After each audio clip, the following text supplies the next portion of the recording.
Hello students, अब आगे हम लोग इस चैप्टर के आगे पार्ट में बढ़ते हैं जो कि है theos principles of management. Henry fjord का नाम आप सुने होंगे।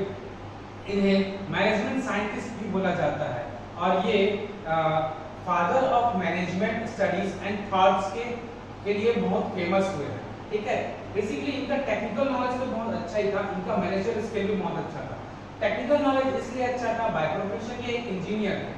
ठीक है, एक मैन्युफैक्चरिंग यूनिट से ये स्टार्ट किए थे और वहां पे ये अपना एक्सपीरियंस शेयर करते हैं, अपने भी कुछ प्रिंसिपल्स बनाते हैं जो आज के डेट में बहुत सारे बड़ी ऑर्गेनाइजेशन इस प्रिंसिपल्स को एज अ मैनेजमेंट यूज करती है। तो आगे बढ़ते हैं इसमें ये कैसा है और इसमें क्या क्या है। ये मोस्ट इंपोर्टेंट पार्ट है स्टूडेंट्स, क्योंकि आपके एग्जाम में मोस्टली इनमें से रिलेटेड बहुत सारे केस स्टडी आते ही। ठीक है, तो इसको ध्यान से सुनिएगा।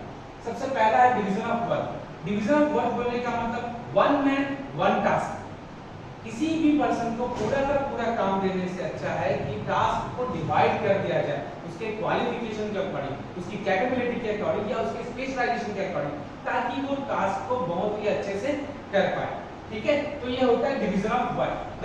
जैसे आपके स्कूल में कोई भी टीचर्स हैं, हर सब्जेक्ट के लिए अलग अलग टीचर्स रहते हैं, हर स्पेशलाइजेशन के लिए अलग अलग टीचर्स रहते हैं। इसका बोलने का मकसद यही है कि कोई बंदा अगर वो क्वालिफाइड है कॉमर्स में तो शायद वो कॉमर्स में अपना बेस्ट इनपुट दे सकता है। अगर कोई साइंस अच्छा पढ़ाता है तो उसका साइंस में नॉलेज अच्छा है। ठीक है, तो ऐसे ही डिवीजन ऑफ वर्क होता है जो कि सबसे इंपॉर्टेंट है। ठीक है, second authority and responsibility. Authority क्या होता है कि to give some power to take decisions, and responsibilities क्या होती है, it is obliged to fulfill or to complete any type of work in on time। ठीक है, अथॉरिटी बोलने का मतलब क्या होता है, आपको कुछ डिसीजंस लेने का पावर, और रिस्पांसिबिलिटी बोलने का मतलब आपके पास ऑब्लिगेशंस है कि आपको टास्क को पर्टिकुलर एक टाइम में फुलफिल या कंप्लीट करना ही है। तो अथॉरिटी और रिस्पांसिबिलिटी बहुत जरूरी है। होता क्या है कि अगर आप ऑर्गेनाइजेशन में as a manager, as a CEO, अगर मेरे मैनेजर्स को मैं कुछ अथॉरिटी दे के रखा हूं, कुछ रिस्पांसिबिलिटी दे के रखा हूं, तो इससे क्या फायदा होगा, काम पूरा सिस्टम के हिसाब से होगा, मिसयूज ऑफ पावर बिल्कुल नहीं होगा। क्योंकि आप जैसे एग्जांपल देते हैं, मगर अगर आपके यहाँ कोई मैनेजर है और सर्टेन सिचुएशन में उसको डिसीजन लेना है, अगर उसके पास अथॉरिटी नहीं होगी तो फिर वो क्या करेगा, आपसे कॉल करेगा, आपसे कम्युनिकेट करने की कोशिश करेगा, और अगर पॉसिबल नहीं हुआ उस टाइम कम्युनिकेट करना तो वो डिसीजन नहीं ले पाएगा। इसलिए ये डिले इन एक्शन ना हो जाए, इसलिए अपने लोगों को कुछ ना कुछ अथॉरिटी प्रोवाइड करके रखनी पड़ती है, और मिसयूज ऑफ पावर ना हो जाए इसलिए कुछ रिस्पांसिबिलिटी भी दी जाती है। ठीक है, आगे unity of command. Unity of command बोलने का मतलब वन मैन वन कमांड या one man one order. Basically बोलने का मतलब जैसे कहीं पर होता है कि जैसे पार्टनरशिप फॉर्म है जहाँ पे दो लोग मिलकर काम कर रहे हैं। ठीक है, अब एक पार्टनर बोल रहा है कि भाई इस डिसीजन में चलो, इस डायरेक्शन में चलो, और दूसरा पार्टनर बोल रहा है कि ये ना करो या ये करो, तो लोगों में केओस की कंफ्यूजन या केओस के सिचुएशंस बहुत ज्यादा क्रिएट हो जाएंगे, कंफ्यूजन का सिचुएशन बहुत ज्यादा हो जाएगा। ठीक है, कि उनमें ये सिचुएशन आ जाएगा कि किसका बात को पहले माने या किस पे ज्यादा प्रायोरिटी दे। ठीक है, तो यूनिटी ऑफ कमांड बोलने का मतलब किसी एक बंदे को ये डिसाइड करना कि कौन सा लीड करना, या फिर उसको ये बताना कि भैया इसके ही रूल्स को फॉलो किया जाए या इसके डिसीजंस को ही माना जाए। नॉर्मली ऐसा ऑर्गेनाइजेशन में होता है, और जब पार्टनरशिप फॉर्म होती है तो खासकर ऐसा होता है ताकि कोई ईगो क्लैशेस ना हो जाए। ठीक है, ताकि कोई एम्प्लॉइज के अमाउंट कंफ्यूजन क्रिएट ना हो जाए। तो ऐसे चीजों को सुधारने के लिए क्या किया जाता है, टास्क को डिवाइड कर दिया जाता है या डिसीजंस को भी बता दिया जाता है कि इस लेवल का डिसीजन आप लेना, इस लेवल का डिसीजन आप लेना। तो ये होता है unity of command. Unity of direction. Unity of direction बोलने का मतलब वन टीम वन प्लान। ठीक है, या वन ग्रुप वन प्लान। एक टाइम में किसी भी टीम को या किसी भी ग्रुप को एक ही प्लान बताना, अलग अलग प्लान में काम मत करवाना, क्योंकि अलग अलग प्लान में जब भी काम होता है तो इनका ये एक बात को नहीं पकड़ पाते, ये फिर इधर उधर मिसलीड हो जाएंगे। ठीक है, तो जब भी आप कोई काम करते हैं, प्योर बोलते हैं कि जब भी आपको किसी को टास्क डिवाइड करना है तो एक समय के लिए एक ही प्लान बनाओ, ताकि सब के सब एक डायरेक्शन में चल पाए। ठीक है, इससे क्या होगा, ऑर्गेनाइजेशनल गोल अचीव करने में बहुत आसानी जाएगी, और साथ साथ टास्क स्मूथली फ्लो हो पाएगा। ठीक है, subordination of individual interest to general interest. बोलने का मतलब क्या है, इंडिविजुअल इंटरेस्ट को जनरल इंटरेस्ट में कन्वर्ट करना। जैसे बहुत सारे एम्प्लॉइज का कुछ ना कुछ इंडिविजुअल इंटरेस्ट होता है, लेकिन उनको ये समझाना, उनको ऑर्गेनाइजेशन में ऐसा फैमिलियर करना कि उनके लिए ऑर्गेनाइजेशनल ग्रोथ ज्यादा इंपॉर्टेंस है। इंडिविजुअल इंटरेस्ट को तो ध्यान देना ही है, लेकिन जो जनरल इंटरेस्ट है, जनरल इंटरेस्ट का क्या है, ऑर्गेनाइजेशनल गोल को अचीव करना, तो उस पर ज्यादा फोकस करना। जैसे एक एग्जांपल देते हैं, जैसे क्वालिटी मैनेजर को अगर मार्केट से कुछ प्रोक्योरमेंट से कुछ करना है, प्रोक्योर करना है या कुछ परचेज करना है, तो उसको क्या करना पड़ेगा, रॉ मटेरियल जो भी वो खरीद रहा है सबसे पहले उसकी क्वालिटी को ध्यान देना पड़ेगा, क्वालिटी को देखना पड़ेगा, उसके कॉस्ट को देखना पड़ेगा, ये उसकी ड्यूटी है। ठीक है, अब ये किस लिए कर रहा है, वो इंडिविजुअल इंटरेस्ट तो नहीं है बिल्कुल भी। अगर इंडिविजुअल इंटरेस्ट रहता तो ये सब थोड़ी ना देखता, जनरल इंटरेस्ट लिए कर रहा है। जनरल इंटरेस्ट बनने का मतलब ऑर्गेनाइजेशनल गोल को अचीव करने के लिए ये सब किया जा रहा है, ताकि ऑर्गेनाइजेशन का मेन मोटो क्या होता है, अच्छी क्वालिटी का गुड्स प्रोवाइड करना और उसके अलावा कॉस्ट को भी रिड्यूस करना। तो ये ध्यान रखना है इसमें, subordination of individual to general interest. जैसे इसमें एक छोटा मोटा एग्जांपल होता है, एक केस स्टडी आएगा आपको। जैसे केस स्टडी में क्या रहता है, एक वर्कर है, उसको किसी पर्सनल काम के लिए लीव लेना है, लेकिन उसी टाइम एक अर्जेंट मीटिंग डिसाइड हो गई, तब वो क्या करेगा, इस प्रिंसिपल के अकॉर्डिंग उसको पर्सनल जो उसका काम है उसको डिले करना पड़ेगा या फिर उसको सैक्रिफाइस करना पड़ेगा डेफिनेटली। क्यों? क्योंकि उसका मेन मोटो यहाँ पर क्या है, मीटिंग अटेंड करना। मीटिंग किस लिए हो रहा है, कुछ इंपॉर्टेंट डिसीजंस के लिए हो रहा है, ये ध्यान रखना। आप भी कभी-कभी ऐसा करते हो एज ए स्टूडेंट, कभी जैसे फेस्टिव सीजन है या फिर मोस्टली फेस्टिव सीजन या मैरिज के सीजन के टाइम में ही एग्जाम होते हैं, तो एग्जाम के लिए आपको कुछ ना कुछ सैक्रिफाइस करना पड़ता है कि नहीं पड़ता।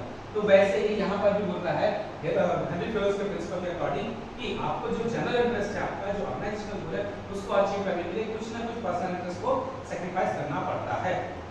आगे बढ़ते हैं, रेम्यूनरेशन ऑफ एम्प्लॉइज। रेम्यूनरेशन मतलब सैलरी। सैलरी इतनी एडिक्वेट होनी चाहिए, इतनी इनफ होनी चाहिए और प्रॉपर वे में होनी चाहिए, ताकि जो आपका एम्प्लॉय है या आपका जो भी सबऑर्डिनेट है वो स्विच करने का ना सोचे या फिर उसके मन में कोई भी पर्सनल ग्रीवियंस ना रहे। ठीक है, आगे बढ़ते हैं 8 पॉइंट में, centralisation and decentralisation. Centralisation and decentralisation ये फॉर्म्स ऑफ ऑर्गेनाइजेशन। ठीक है, कैसे? सेंट्रलाइज बोलने का मतलब one man one controller. Basically ये छोटे स्मॉल टाइप के बिजनेस में या मीडियम स्केल बिजनेस में ये ज्यादा अच्छे से फिजिबल हो पाता है। डिसेंट्रलाइजेशन ये बड़े बड़े बिजनेस में या जैसे बिग बिजनेस हाउसेस रहते हैं, जैसे रिलायंस हो गया, टाटा हो गया, ऐसे जगह में डिसेंट्रलाइजेशन होता है। इसका मकसद क्या होता है? सेंट्रलाइजेशन में बोलने का मतलब एक कंट्रोलर रहेगा, वही अलग अलग डिपार्टमेंट को कंट्रोल करेगा। और डिसेंट्रलाइजेशन में प्रोडक्ट के अकॉर्डिंग या फंक्शन के अकॉर्डिंग पूरा डिपार्टमेंट को ही अलग करते हैं। जैसे रिलायंस में, रिलायंस के प्रोडक्ट देखते हैं तो फ्रेश भी है, रिलायंस का फुटवेयर भी है, रिलायंस का ट्रेन भी है, रिलायंस का पेट्रोकेमिकल भी है। तो ये सबको अलग अलग पार्ट में डिवाइड करना, फिर इसके मार्केटिंग अलग, इसके फाइनेंस अलग, और फिर फ्रेश के मार्केटिंग अलग, फ्रेश के फाइनेंस अलग, इनको ही बोला जाता है डिसेंट्रलाइजेशन। ऐसा इसलिए किया जाता है ताकि टास्क कोई भी काम स्मूथली हो पाए और क्विक डिसीजन हो पाए। Principle of scalar chain. Principle of scalar chain बोलने का मतलब एक फ्लो मेंटेन करना। जैसे अगर कोई भी ऑर्डर है तो टॉप लेवल, ठीक है, फिर मिडिल लेवल, फिर सबऑर्डिनेट लेवल या लोअर लेवल, और कोई फीडबैक देना है तो लोअर लेवल, फिर मिडिल लेवल, फिर टॉप लेवल। ये होता है स्केलर चेन। ठीक है, स्केलर चेन मेंटेन करना होता है। इसका फायदा क्या होता है? इसका फायदा होता है कि सिस्टमैटिक फ्लो ऑफ इंफॉर्मेशन होते रहेगा। ठीक है, कोई कहीं भी एम्बिग्युइटी वाली सिचुएशन नहीं रहेगी, लगातार चीजें होती रहेगी। लेकिन कभी-कभी ऐसा होता है कि डिले इन एक्शन हो जाता है, तो उसका भी एक तोड़ बताए हेनरी फ्योर्ड साहब। हेनरी फ्योर्ड का बोलना ये था कि कई बार ऐसा होता है कि चेन मेंटेन करने में एक्शन में थोड़ा सा डिले हो सकता है, तो अगर किसी को भी कम्युनिकेट करना है तो इसको बोलते हैं गैंग प्लान। गैंग प्लान बोलने का मतलब अगर किसी सर्टेन सिचुएशन में या कोई इमरजेंसी वाला सिचुएशन है, तभी आप स्केलर चेन को ब्रेक कर सकते हो, और उसका प्रोसीजर का नाम होता है गैंग प्लान। ठीक है, आगे बढ़ते हैं principle of order. Principle of order और प्रिंसिपल ऑफ कमांड में डिफरेंस है। ये मत समझना कि प्रिंसिपल ऑफ ऑर्डर और प्रिंसिपल ऑफ कमांड एक ही है। प्रिंसिपल ऑफ ऑर्डर बोलने का मतलब सिस्टम या स्टेप्स। कमांड में क्या था? कमांड में कोई एक पर्सन रहता था जो ऑर्डर्स देता था। यहाँ पे ऑर्डर बोलने का मतलब है order in quantity, order in man या मटेरियल्स। ठीक है, स्टेप्स। आपको एक चीज, हर चीज सिस्टम के अकॉर्डिंग चलनी चाहिए, हर चीज स्टेप बाय स्टेप चलना चाहिए। हर चीज का एक ऑर्डर होता है। जैसे क्लासेस के ऑर्डर होते हैं, जैसे आप पहले 11th किए फिर 12th किए, ये ऑर्डर है, एक ऑर्डर में चल रहा है, और ऐसे ही ऑर्डर में चलने से फ्लुएंसी आती है। ठीक है, तो प्रिंसिपल ऑफ ऑर्डर। फिर आता है principle of equity. Principle of equity बोलने का मतलब आपके यहाँ जितने भी एम्प्लॉयज हैं, जो भी आपके यहाँ काम कर, चाहे वो मिडिल लेवल में हो या फिर बॉटम लेवल में, सबके साथ फेयर काइंड गेस्चर्स को आपको रखना पड़ेगा। सबके साथ फेयरली आपको डिसीजंस लेने पड़ेंगे, सबके साथ काइंड होकर काम करना पड़ेगा। इससे क्या होगा, सबके साथ बिहेवियर अच्छा रखना पड़ेगा। इससे क्या होगा, आपके एम्प्लॉयज की लॉयल्टी टुवर्ड्स दिस ऑर्गेनाइजेशन बहुत ज्यादा इंप्रूव होगी। और किसी भी एम्प्लॉय की लॉयल्टी अगर अपने ऑर्गेनाइजेशन के लिए बहुत ज्यादा रहती है तो वो अपना बेस्ट पोटेंशियल लगा देता है। ठीक है, तो आपको सबके साथ इक्विटी रहना पड़ेगा। जैसे ऐसा नहीं कि अगर किसी से, जैसे एग्जांपल देते हैं, अगर वो मेरे कास्ट का है या वो मेरे रिलीजन का है या फिर किसी भी चीज से मेरा फेवर करता है तो मैं उसको ज्यादा फेवर दे रहा हूँ, ठीक है, किसी और को ना दे रहा हूँ, ऐसा बिल्कुल भी नहीं होना चाहिए किसी भी ऑर्गेनाइजेशन में। ठीक है, ताकि सबके सब लोग एक साथ, मतलब बेसिकली कोऑर्डिनेशन अगर बनाना है तो कोऑर्डिनेशन के लिए ये चीज करनी पड़ेगी। सबको एक जैसा इक्वल ट्रीटमेंट देना पड़ेगा, सबको ये बताना पड़ेगा कि भैया आप लोग सबके सब इक्वली इंपॉर्टेंस रखते हो मेरे ऑर्गेनाइजेशन के। ठीक है, stability of tenure of any employees. Stability of tenure of employees बोलने का मतलब क्या होता है, अगर किस एम्प्लॉइज को पता है कि उसकी टेन्योर ऑर्गेनाइजेशन में स्टेबल, कभी भी टर्मिनेट नहीं किया जाता, ठीक है, स्टेबल है 1 साल 2 साल 5 साल एक कॉन्ट्रैक्ट के बेसिस में, तो वो क्या है, वो लॉयल्टी से, एफिशिएंसी से इफेक्टिवली अपना काम प्रॉपर्ली कर पाएगा। अगर उसको लगता है कि नहीं मेरे को कहीं भी कभी भी टर्मिनेट कर दिया जाएगा तो वो कैसे अपना फोकस रख पाएगा, कैसे वो किसी एक पार्ट पे चल पाएगा। ठीक है, तो ये सबसे मोस्ट इंपॉर्टेंट पार्ट है कि आपको stability of tenure of any employees रखना ही पड़ेगा। उसको ये पता होना चाहिए कि उसका टेन्योर कब तक का है और एक फिक्स्ड होना चाहिए। ठीक है, नॉर्मली क्या है, प्राइवेट ऑर्गेनाइजेशन में ये कॉन्ट्रैक्ट बेसिस होता है, कॉन्ट्रैक्ट भी एक फिक्स्ड ही है, समझ लो 1 ईयर के लिए, 3 इयर्स के लिए, 5 इयर्स के लिए। ठीक है, इनिशिएटिव लेना जरूरी है। इनिशिएटिव बोलने का मतलब क्या होता है, हर ऑर्गेनाइजेशन में हर आदमी ये चाहता है जैसे कुछ डिसीजन लेने हैं या कुछ क्रिएटिव करना है, तो आप अपने एम्प्लॉयज को इतना फ्री रखो कि वो खुद से इनिशिएटिव ले पाए। अगर कोई टास्क भी देना है तो सर मैं स्टार्ट करूंगा, या फिर कोई भी एम्प्लॉय ये रेडी टू वर्क के लिए रहना चाहिए, रेडी रहना चाहिए हर चीज के लिए, और इनिशिएटिव लेने का भी उसमें रहना चाहिए। क्यों? क्योंकि आपको ये पता होना चाहिए बेसिकली जो लीडर्स होते हैं वो इनिशिएटिव करके ही लीडर्स बनते हैं।